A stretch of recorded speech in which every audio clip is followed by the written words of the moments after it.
Hi, everyone. Welcome to All Free, a podcast for collective liberation. Feeling the momentum of other people realizing that our liberation is interconnected, that our joy is interconnected, that this is not about being saviors or even allies. This is like what we are all working towards for our mutual liberation. It's really false notion that the state can provide safety at the helm of other people's lives, as if safety could ever come from harming other people. For us to be free, everyone must be free. I'm playing different role and Hannah's playing different role. Deema is playing different role. That it's all contributing into the better world that we wish to see for our children and the future generations. Hi, and welcome. This is your co-host, Deema Tamimi. And I'm your other co-host, Hannah Smith. We are joined today by a guest and a friend of ours who is, we're really excited to have her on. She has a lot of experience and expertise that I think is going to be very pertinent for what a lot of us are going through emotionally as activists and people engaged in trying to make the world a better place, but facing a lot of disappointments and triggers and all of that. So Chloe is a Montreal-based Palestinian. She has dedicated her life to social justice, working in many different contexts, including conjugal violence, immigrant rights, sexual and physical abuse, peace work, and Indigenous rights. She's also a published author and is currently working on her PhD in psychology, specializing in forms of holistic healing for displacement trauma. Through the past 20 years, Chloe has worked with Indigenous populations with a high prevalence of trauma in Canada, Bolivia, Mexico, Australia, and Palestine. Chloe held trainings and taught in contexts related to emotional processes, trauma, healing, personal transformation, organizational and strategic development, and leadership. Drawing from her personal experience, research, and work supporting others, she has seen the effects of intergenerational trauma and the foundations of healing, leading her to dedicate her time and work towards collective liberation. Chloe, thank you so much for joining us. Thank you so much for having me. It's really an honor to be here today. So we're going to obviously dive into a lot of heavy topics. We're going to talk about trauma. We're going to talk about burnout. We're going to talk about the things that create resilience in movements and how to address activism in a trauma-informed way. So I want to just talk and maybe start on a very human note and just check in with both of you so we can maybe start with a little bit of just how we are. How are you doing? And Chloe, maybe you can start. Yeah, to be honest, like it's been difficult lately. As I think you both know, they just resumed the bombing in Gaza. Not that they had really fully stopped, just to, I don't know, be fed again in our newsfeed, the pictures of dismembered children and it's very like we're living in very horrific times and not to talk about everything that's happening in the US for activists, for people that are speaking up for human rights. It feels that we're living in a very dehumanizing time, especially if you're from any any Arab country, sorry, or Arabic speaking country. So it's a difficult time, I would say, like emotionally. And at the same time, there's hope, and I feel that there's a lot of collectivity that's coming out of this. So I'm trying to also stick to that hope that comes out of this. But it's for sure not an easy time emotionally, I would say. Yeah. Chloe, I feel very similarly. It almost feels like I'm always like of two sort of feelings. One is just sort of devastated, obviously, by what's happening in Gaza and in West Bank, in other parts of the world where oppression is happening. And I mean, this week has been particularly hard with what we're seeing coming out of Gaza. And then what we're seeing in the US is also devastating. And it's all interconnected. And the suppression of protester and Palestinian rights voices is just the first part of the breaking down of our democracy and First Amendment rights and in the US. And it's sort of a sign of what's to come if this isn't checked, and that's so there's also a lot of like it's scary, and then there's this like other part that's feeling like, well, finally some people are starting to see these interconnected issues, and we're getting some community with those people as those numbers grow, as more people are understanding what's happening. So there's some positive in there, but it's always really hard to balance that with the tragedy that's what we're facing.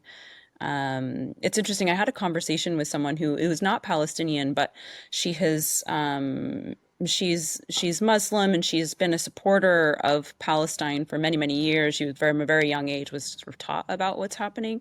And she was saying that from like a mental health perspective, she's like actually in a better place now than she has been before. But because of the fact that she felt gaslit for so much of her life, and she felt unheard and even afraid to say her beliefs, and now she's in a moment while everything is absolutely horrible, and yet she feels a sense of better mental health because there's finally like enough people that understand what she's saying and are not trying to gaslight her. So just throwing out these like kind of complex situations right now that people are feeling.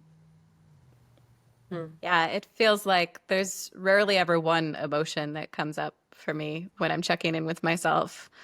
And there's always not competing emotions, but seemingly contradictory ones, and dips into hopelessness and then dipping into hope and vision, and kind of always this dance between feeling like the dream of what all three of us want to see come into reality of collective liberation, of freedom and justice for everyone, seeing that as maybe more tangible because people are now aware that that our freedom and safety is interconnected, but then also seeing so much pushback on that, and seeing these crackdowns in the US and around the world.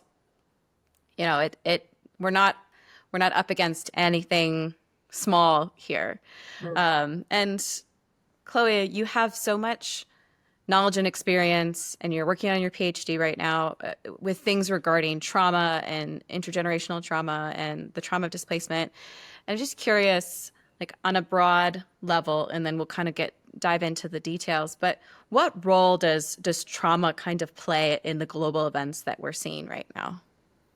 So it depends, like if you're obviously like if you're affected directly, or if you're affected by vicariously, or if you're, just seeing it on the news, or so there's for sure many different levels. For sure, if you're in Gaza right now, like you're not even, like you're in a trauma time, but like it's like you're not even in a processing time. So it's like it's very, or in the West Bank, I should say, because it's as horrific. In some ways, you're living it. So you're not like in a place where we're not talking about a post-traumatic stress disorder. And I should also clarify, there could be like a traumatic event, there could be multiple traumatic events, and every person internalizes it differently. So it's not like every human, we have our different ways of internalizing trauma, and something that can really traumatize me might not traumatize somebody else, for example. Obviously, when the trauma is constant, like it's very difficult to even talk about trauma because it's like it's happening. So it's not like something that we can process and we can deal with. At another level, for people in the West, I would say like the generalized feeling that I feel that I see right now with people that I work with, or people that I've been doing workshops with, is really the main thing that keeps on coming up is helplessness. And for every person, it might be different because it's re-triggering something in them. Let's say if they have family members that are in Palestine, if they, not even if they have family members, but if they've lived a similar life situation, or if their family went through war. So it's like, it's triggering a lot of these old feelings for them.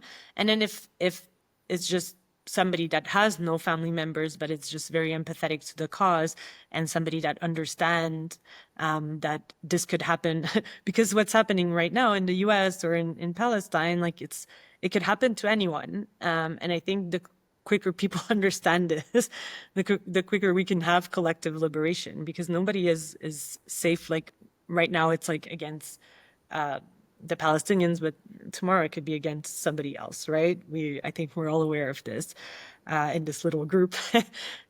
So yeah, there's many different level. It varies. It varies also to the level of consciousness of what's happening right now, and it varies with the level of privilege. So if you're a highly privileged person, it doesn't mean you're not living any trauma. But if the situation is not affecting you, maybe right now you're not very affected by what's happening. Because there is also the individual trauma and there is the collective trauma. So somebody that has family or friends, or, you're maybe living some things that are being, re-triggered in you, but you're also living the collectivity, which is double as heavy, like it's very heavy. It's also, when we talk about trauma, there's this thing that, there's the concept of intergenerational trauma. And I think it's a word that we often hear nowadays. Yeah. This means that, socially, trauma is passed like this. We know now there's a lot of scientific studies that has proven this, but socially, the trauma is passed from one generation to the other, in a social context. But more recently, there's been also studies of epigenetics. So epigenetic is when genetically the trauma has an impact on you. Before, scientific studies would show that it could take thousands of years before genes or the DNA of somebody is transformed through different, life situations, as physically, as emotionally and whatnot. But they've realized,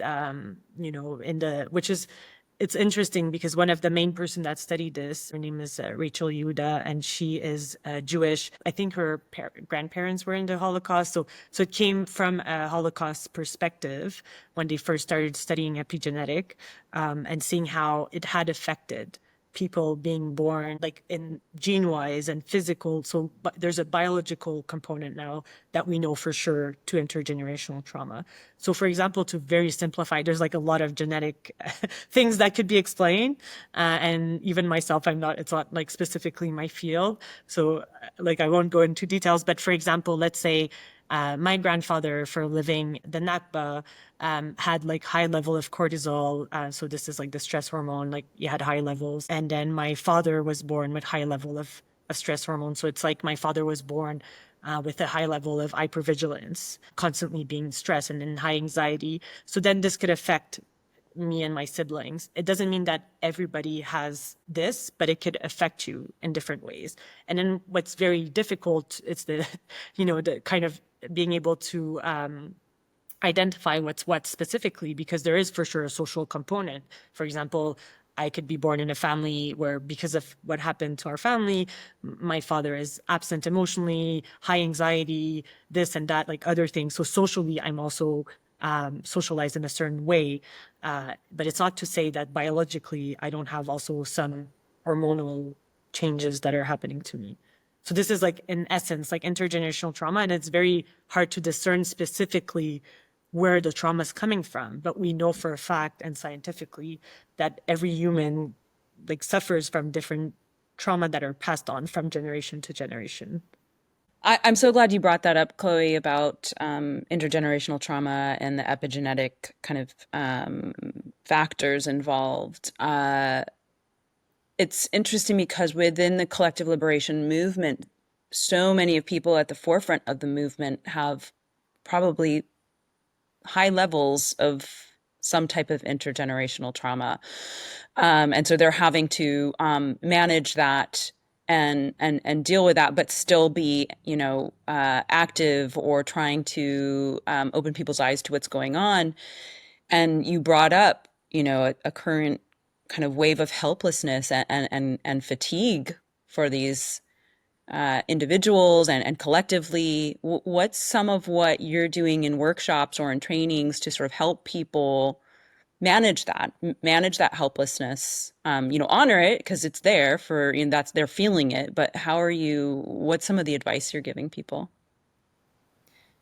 Yeah, I think it's like, I want to say that like it's a very normal feeling to be feeling right now. And it's hard to manage. I feel a lot of helplessness, even like in, like in my own, like sometimes I have like clients and they're sharing their helplessness, and in my head I'm just like, who am I to help them with their helplessness? Because I feel super helpless as well.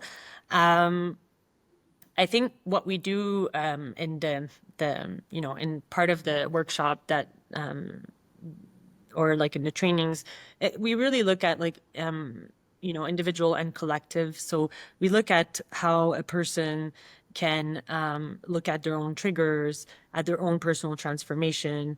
Like like it's from person to person, it varies. Like some people are very affected by what's happening, but they're, and they're Jewish, for example, and for them, it brings up a lot of things. And it gets so different, the level of trauma that we're dealing in and the level of helplessness, I want to say, because the workshops are open to everyone. So we could there's a lot of like guilt, for example, like from, like, it's something we've seen often, like from a Jewish perspective, they're super into the movement, and it comes from a place of guilt because they're like, I can't believe that the state that I once dreamed about is doing this to the Palestinian, for example. So it really depends, like the level of, like, it's hard. What I'm trying to say, it's hard to work with helplessness, as it varies for everybody. So what we try to work on rather is really what are my own biases? What are my own triggers? Where do I come from? What are things that I've been carrying from my parents?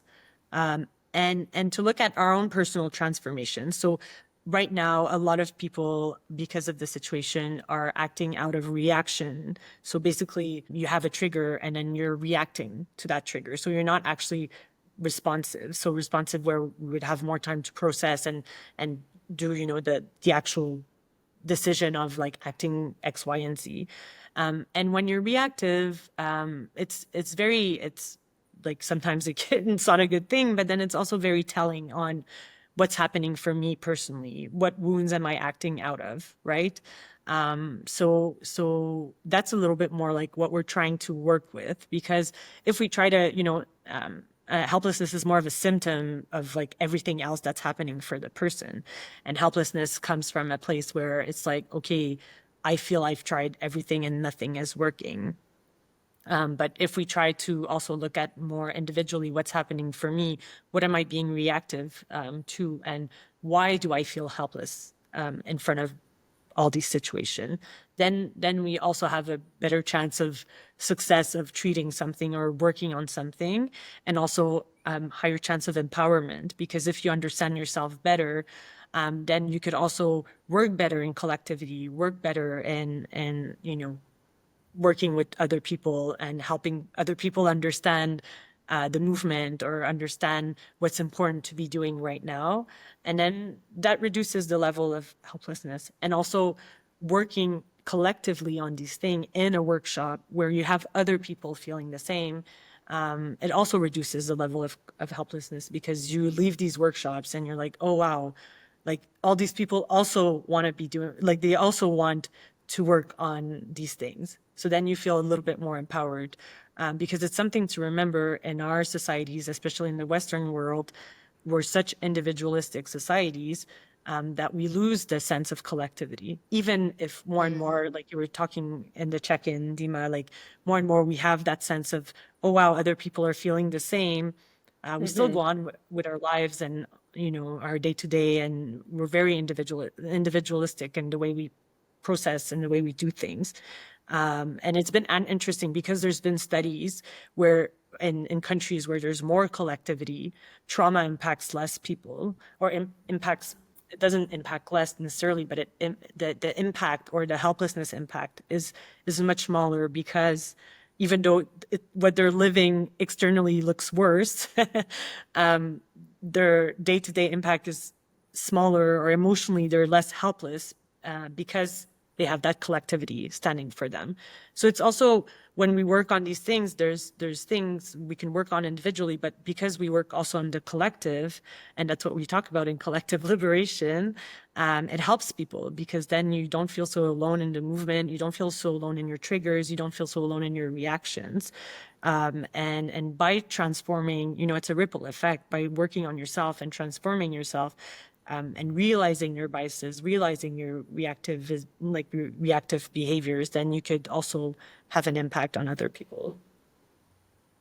You've touched on so many critical things there. And it's interesting, Deema and I were talking recently about just how isolation makes people more vulnerable to fear, fear to control, right? If a population is all isolated in their silos, they don't know the strength that they have together. So they're easier to control. An individualistic society, I think, is easier to control than a more collectivistic society. And apparently trauma too. So the lack of resilience in a hyper-individualistic society is very apparent, and it's growing more apparent in the way that people are becoming afraid to speak up as well in the US. As even just in this first phase of crackdowns, a lot of people are pulling back. I think it's shown a lack of resilience within just individuals, which is not, this isn't to blame. I think this is a product of society as well. You touched on something and I'm very curious about. Actually, before I get into that, I also want to acknowledge the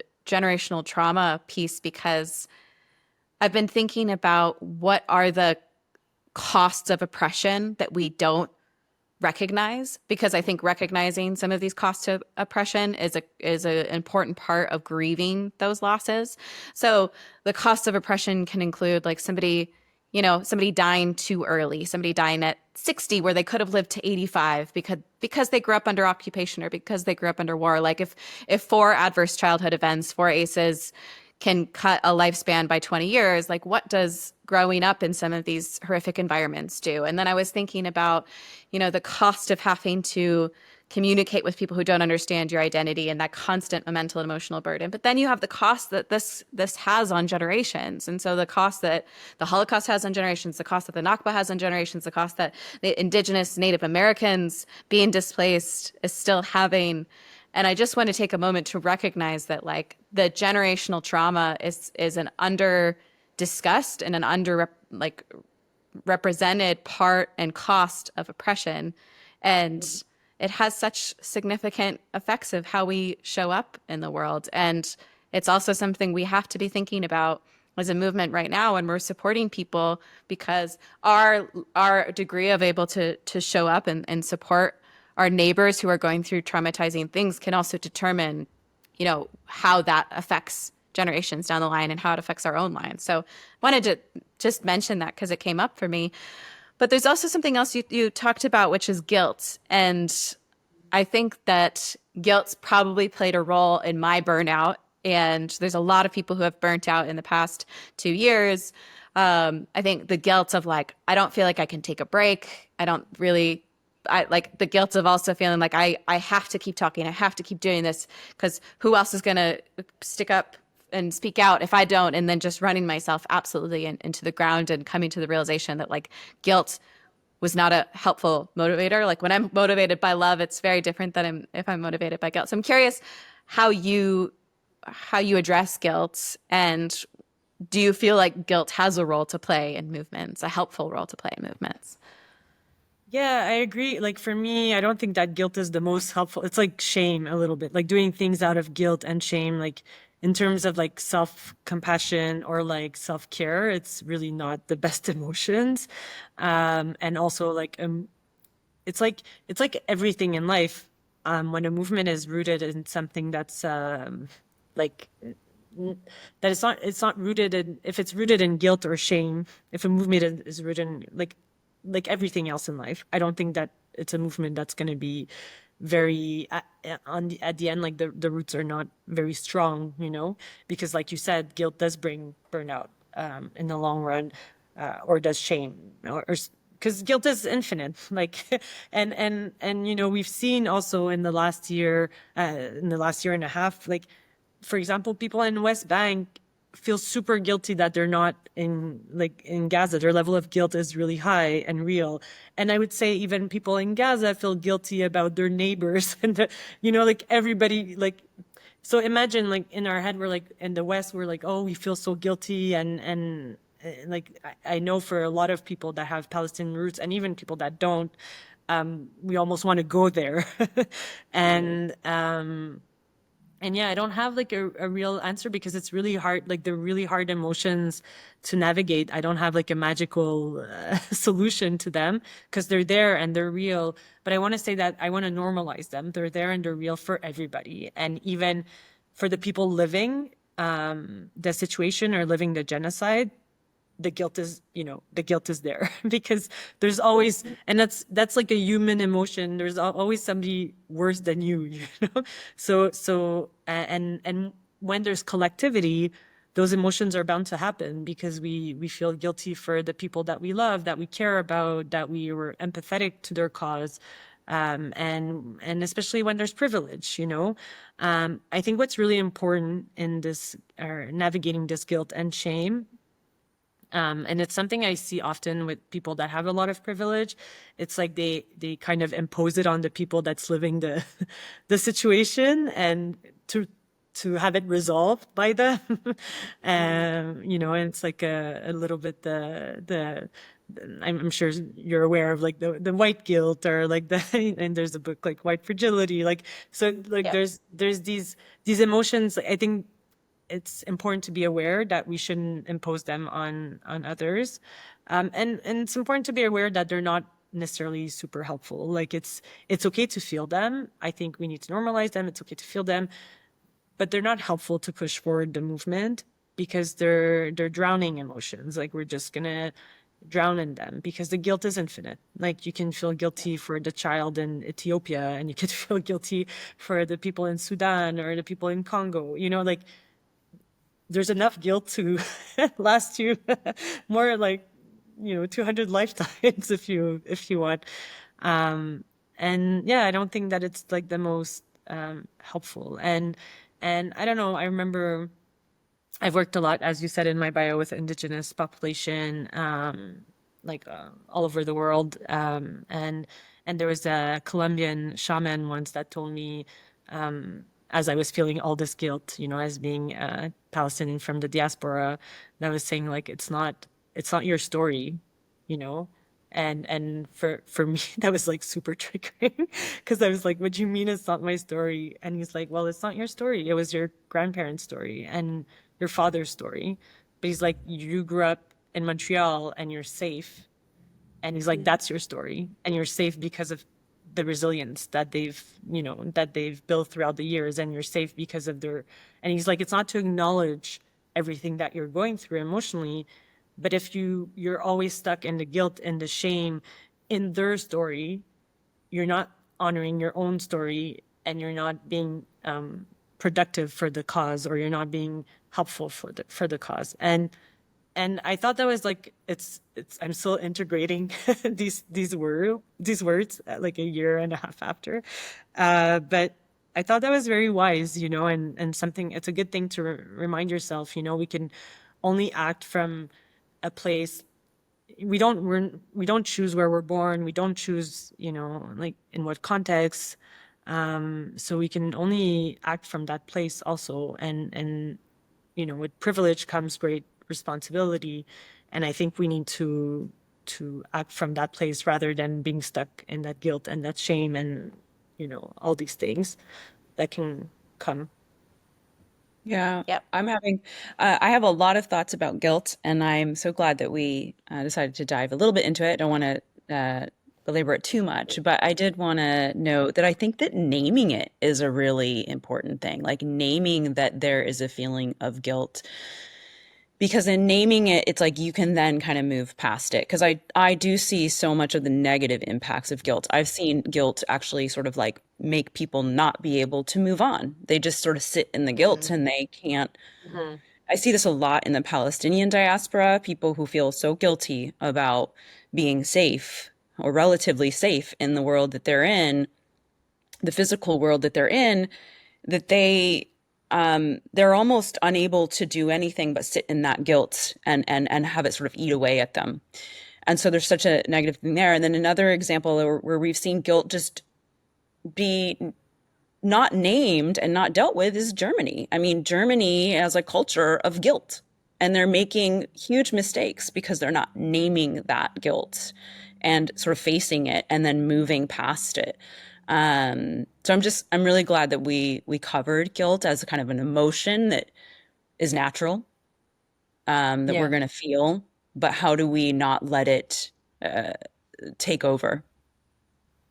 Yeah, and I just want to say, like, to respond to what you're saying, like, two things. First, yeah, guilt is very paralyzing, and it feeds into the helplessness for sure. Like, and like you said, some people are fully paralyzed by these feelings, and then it doesn't help them move. And I like to bring guilt and shame because I think there's a lot of shame that comes with the guilt, you know, Yeah. and then you're like in this vicious cycle of like the guilt and the shame, and then you're like, oh, I'm not moving, and then I'm like, oh, I feel so much more guilty. Like it's like never ending. So that's why I say like these are emotions that are important to acknowledge, but they make us drown, and they're not helpful.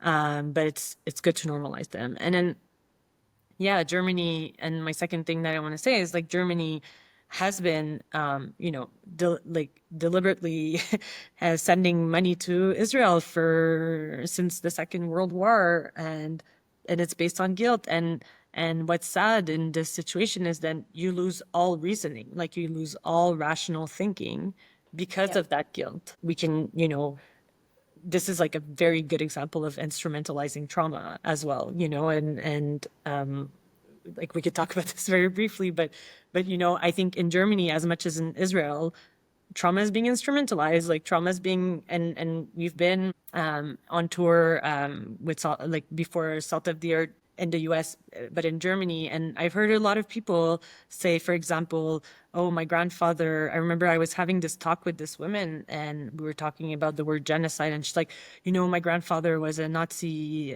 like whatever, like commander. I don't remember. But she was like, we can't use this word genocide. We have to be pro-Israel because my grandfather was a Nazi commander. And I was like, I don't know. I was like, what is the logic in this? Like, what's the like your guilt? And I said actually those words, and it's interesting that we're talking about guilt because I was like, your guilt does not justify what's happening right now. And I'm like, and I said that's your trauma to deal with, and it shouldn't justify any other, situation. And I'm sure like like not to be like conspiracy theory here, but I'm sure like a lot of people have studied trauma, like, and I think a lot of systems have studied trauma, and I think in a system like Israel, they've been instrumentalizing trauma for years, and they've been using the fact that people have had that trauma of the Holocaust, which is not a small trauma, we need to acknowledge it, and they've been using it and to keep people in fear and keep people in that fear of the other, and they're coming for you, and of course people are willing to do everything, because if you feel that you're in a defensive space, if you feel that you're resisting against something that's bigger than you, it's like of course I'm going to do everything. And if the government's keeping you in this fear, they're just using people's trauma, they're just using people to do whatever benefits them in their system of oppression and colonization. So you talked about how Israel instrumentalizes trauma to gain consent for their crimes from Israelis, right? And I'm curious if you see the instrumentalization of trauma used by oppressors on rather than with like the co-oppressors, but with the oppressed. So one of the things that kind of I've been thinking about is, you have the trauma of the Nakba, you have the trauma of indigenous genocide in the United States. Like, are these governments understanding trauma and then using it to manipulate people into silence rather than just manipulating the dominant or the privileged class into giving consent? Are they using it to control and manipulate into helplessness, like bringing up old wounds and doing that? But of course, like I think like everything else, like, we see it like it's kind of when the Nakba was happening, like a lot of Jews back then that were already living in Palestine, because back then it was called Palestine, spoke Arabic. And at first, when they went and did like the mass massacres of like villages, they would arrive, and then the technique, the techniques or tactics that they would use is like they would like not massacre all the villages, they would do one, and then they would go to the other village and they would yell in a like megaphone or whatever they were using and say like in Arabic, the Jews are coming, you need to leave. And this is like stories that I've heard from my grandfather and like other like my great uncle, and apparently it was a real thing, and people would leave because they were scared. So I think that the trauma was being instrumentalized in that way, where it's like, for the oppressed, it doesn't take a lot if you see like your whole village being like the neighbor village being massacred. It's scary, like, and we see it right now in the US. People are living in fear because you just need to stop 3 or 4 people, arrest them because they've participated and they have like, Arab last name, and they've participated in a protest, like what we're seeing with Mahmoud Khalil right now. Like, it just takes that one guy and then everybody's going to be scared to speak up, so yeah, for sure. It's like, I don't know for a fact, like how much the system understands this, but I would think that they do, because these tactics are like as old as the world. Like, I don't know if they understand like the science specifically around it or whatnot, but for sure people know how to manipulate societies into fear, so that, and oppression, so that these cycles of oppression continue because it benefits the system. Yeah, I definitely think that there is some knowledge of the fact that that these actions will intimidate and scare people. And I think create, a term that's sort of popping up more right now is preemptive self-silencing, like not feeling like if I speak up now, I'll be put in a bad situation. And I'm curious about that, this sort of self-silencing, because trauma, I think, is what makes a lot of people self-silence. And then I think the self-silencing sort of creates a whole nother trauma for that person, or for individuals and collectively not being able to speak up. I'm curious your thoughts Yeah. on self-silencing in relation to trauma and mental health. Yeah, so you're right. There's like very much 2 layers to this. So there is the trauma of, a fear. Like, I could see it in a lot of like first generation immigrants. I can think of like my family, like since I'm a child, like I was very active, and like I would go to protests, and I remember just like my father telling me like, no, they're going to take pictures of you, they're going to arrest you, and sometimes it was like I was 16 or whatever. I'm like, they're not going to do that. And I grew up in Canada, so in my head it's like not scary. So imagine for somebody that's gone through all these trauma, like it's still very present. So there's that layer of like, already you have your own trauma around speaking up. And then, like we talked about guilt and shame, and then I think the self-silencing, then it brings a whole other new trauma of guilt and shame, because you're like, oh, I should be speaking up. So then you have like the self-judgment, and then in those situations it's really hard to have like self-compassion, because you're like, wow, okay, I have privilege, I should be speaking up. Like, why am I not speaking up? So it adds like a second layer of like, it's kind of a new, like you said, a new level of trauma, because we all have our before the self-silencing, like we all have our trauma of like, why am I speaking up versus my neighbor that's not, for example. Like, where is this coming from in me? Like, why do I have this sense of self, like justice, like social justice, where the other person doesn't? And I think sometimes we're born into it. I think sometimes it's like we've always been reactive to it. I think sometimes our socialization different, like for every person it's different. And then also capacity. Some people, like emotionally, you can be born in the same family and have very different capacity of resilience from one person to the other. And sometimes people don't have the level of resilience that their sibling does or their neighbor does, and for them, they can only go this far in terms of, denouncing things, or in terms of going to protest, or in terms of speaking up. And so this, like, humans are so complex, but I mean, like, so every person already has their thing. And then on top of that, if you add the self-silencing, I think for people that are not really speaking up already, like it doesn't really change. Maybe their life has always been more stable in that sense, where they don't have a lot of interest, or they don't have the capacity to have interest. And it's a little bit like the pyramid of like Maslow of needs, you know? If you're in a place where you're just surviving, maybe you don't have the mental and emotional capacity to go and denounce whatever social injustice is happening.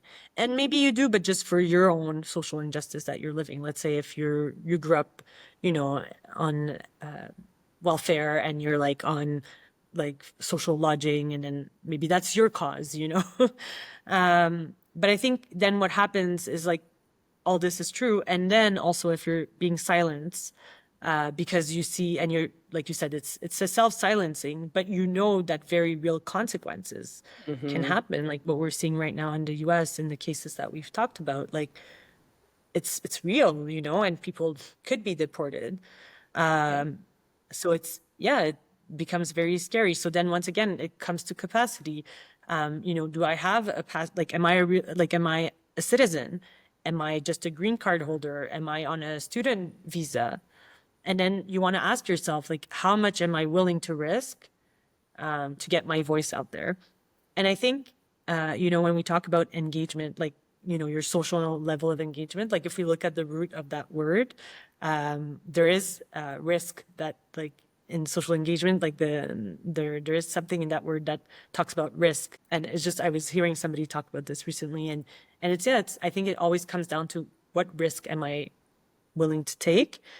And for me, if I would push it even further than that, is how am I going to live with myself if I don't take that risk versus if I do take that risk? And then I think that's how people make decisions, whether they're reactive or responsive. They're decisions that people make on how they can live, what are their values, and how can they live with themselves if they don't respect their own personal values. And then you kind of like, you know, risk benefit type of thing, and you make a decision.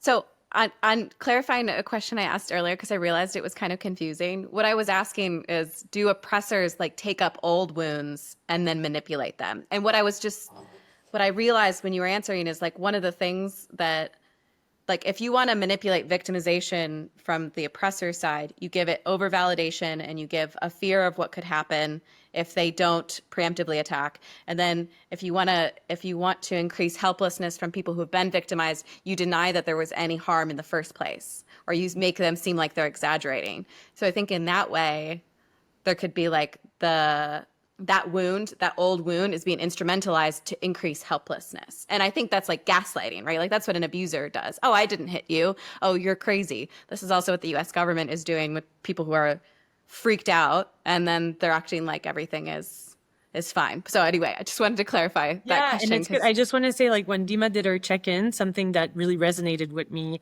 was what you were sharing about your friend, your Muslim friend, that in terms of her mental health. That's something also very true, like the gaslighting that has been happening and that happened before. There is something to be said about the collectivity in these times, because now, like, the situation is so obvious that the level of gaslighting it's not so, you know, people can't gaslight you that much anymore. I mean, some people still do it, but they'll try but fail. It's like so obvious what's happening. Like, it's not like, you know, like I think from like sometimes a very privileged perspective, you'll hear like, it's like the benefit of the doubt is much more like, oh yeah, but maybe that person did something. Like, let's say somebody's been refused entry in the US, like, for example, you know, they're like, oh, but maybe, yeah, but maybe they didn't, or there was a mistake, or maybe they got the information wrong, you know. But now what we're seeing is that people are not in those maybe things anymore, because they're seeing more and more these situations happen, and you can't be, it's like when people deny racism, or like they're like, oh yeah, but maybe the person misunderstood, but now it's so obvious. So I think there is something to be said about what you said in your check-in. Like, I think it's powerful also that now it's so obvious, because it also gives, you know, in all this like complexity, it gives also the power for somebody to speak up, because they're like, okay, hold on, this has gone way too far, and there's no like maybe or nuance, or it's not like not obvious. It's really obvious. And this can serve also the cause in some ways. Like, at what cost? Obviously, like, the cost is unbearable, but it can serve the cause in some ways because now it's so obvious. Yeah. I'm curious, Chloe, you worked on like some stuff with trauma-informed activism, I know. What is trauma-informed activism actually in the first place? What does that mean? What does that look like? So, like, just trauma informed, or like, now there's like this new term, it's like healing informed, which sometimes I prefer because it's like changing also the like, in a more positive sound. But yeah, like, I would say like trauma informed or healing informed. It's it's the concept of being aware, of having awareness of where people are coming from. So it's the concept of coming from a place of information or informed about people's trauma and about people's triggers and about people's reaction, and or like healing informed, like trying to look at what can help the person in front of me heal and how can I take this person where they're at, right? And vice versa. And in terms of our own healing and the person in front of us in terms of their healing. So if we're doing healing form or trauma informed, call it what you prefer, like activism, it's to be aware that in the movement, you're dealing with dealing with humans that have all their baggage, all their history, all their traumas, all their like healing process that's there. And you're not just dealing with like nobody, like a person that has none of this baggage. Like, we all have our baggage. So it's to give space for this, and to hold space for this, because it's also honoring whoever is in the movement. And we see, like, in the movement, there's a lot of segregation. There's a lot of people that are it's very binary. It's like either you're for this or you can't be in our group, or you're for that, and if you're for that, then you're not in our group.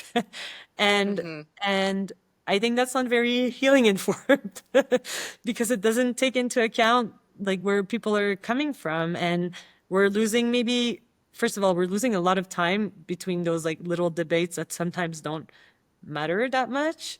And we're losing a lot of time. And we're losing people, and because they're not accepted, or they're not taken where they're from, and people are very resistant. And so having a healing informed or trauma informed approach to activism is also not being so resistant to the person that maybe they're not exactly where you're at. You've had your own process and you were able to get there. We also need to give a chance. This person is showing up. It's showing up to protest. It's showing up like trying to get their voice heard. If you're not giving them space because they don't believe in that one thing that you believe in, you're losing we're losing time and people for no reason, So yeah, I don't know if that's yeah. I love the term healing informed activism. I think it's, I think we know that everybody has some level of trauma, but it's like coming to it as somebody who's wanting to help people heal from that.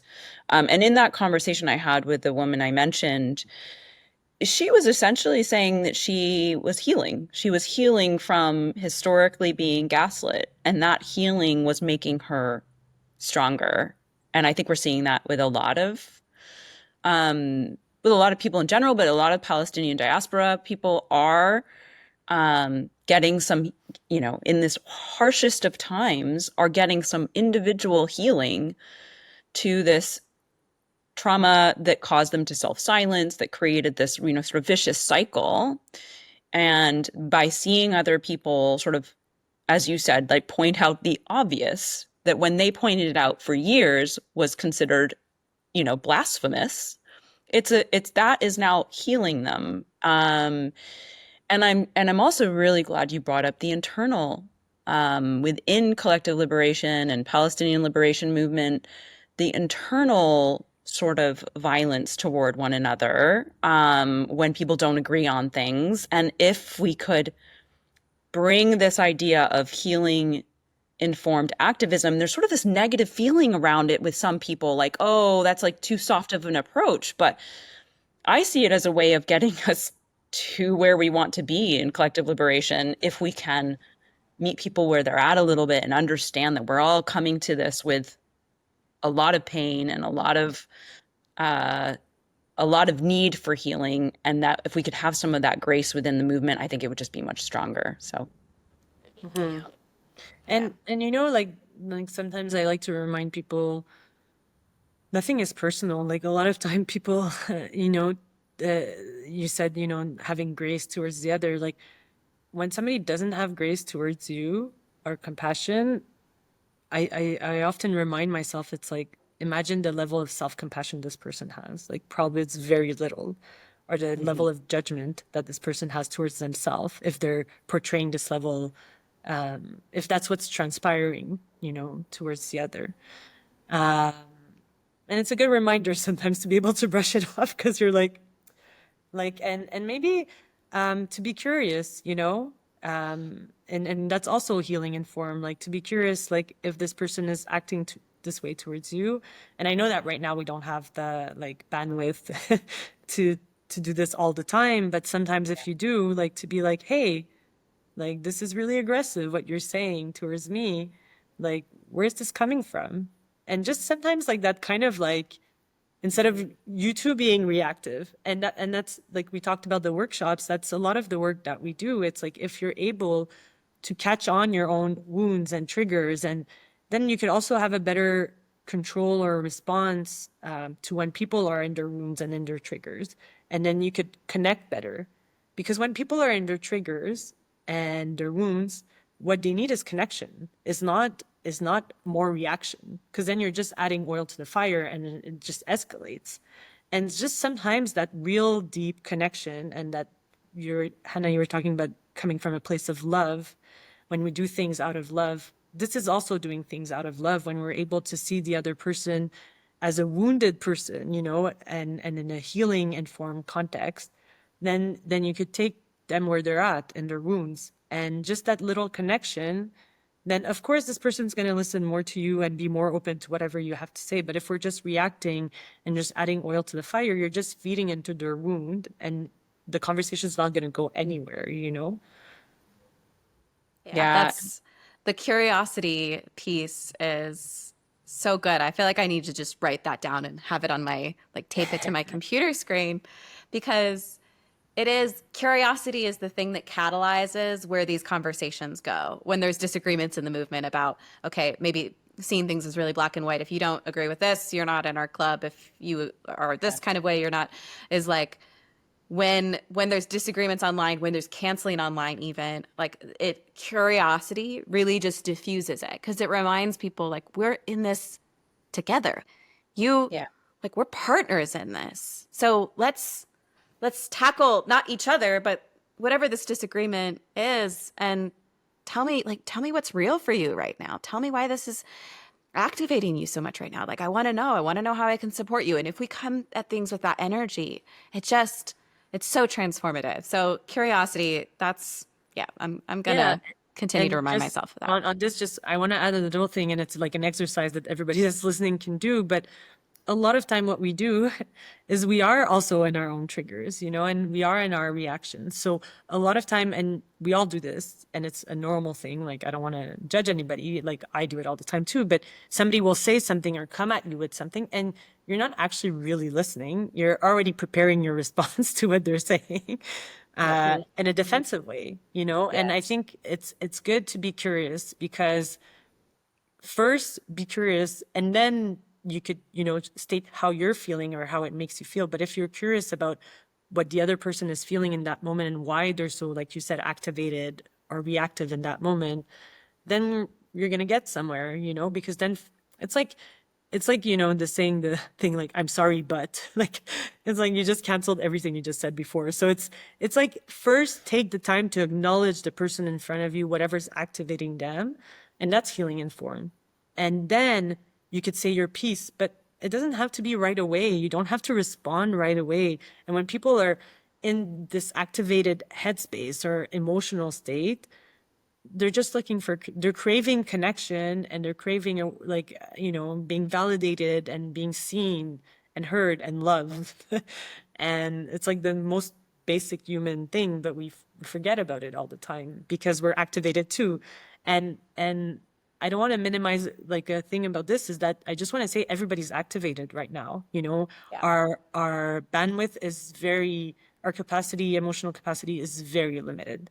So, and you've probably noticed this with yourselves, our capacity to not be reactive is like, we're like all in like hyper, especially people that are being affected personally or like vicariously or whatever by what's happening, we're like hyper vigilant all the time because our own personal traumas are activated. So of course we're going to be more, you know, quick to react and quick to respond. But yeah, it's a good reminder constantly, and like, to be curious and to be open.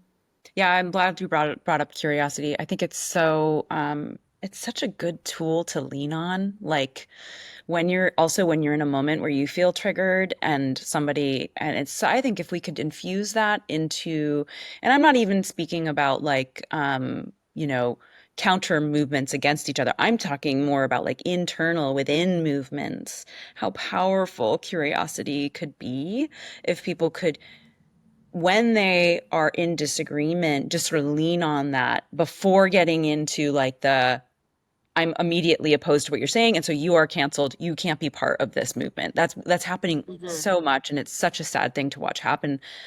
And I think we've talked a lot about this, but we haven't really grasped onto like one of the very key tools is using curiosity, sort of trying to understand that they're bringing a lot to this. They're bringing so much pain and history that if you could approach things with curiosity, you might find maybe you wouldn't necessarily find common ground on that issue that you're against, but you find that you're still aiming for the same things and that you're coming at it differently because of your different experiences. Yeah, and it's like I think like the two sentences, and I always think there's like this great book, like the Four Agreement. I don't know if you guys know it, but it's like a book I tried to lead my life by somehow.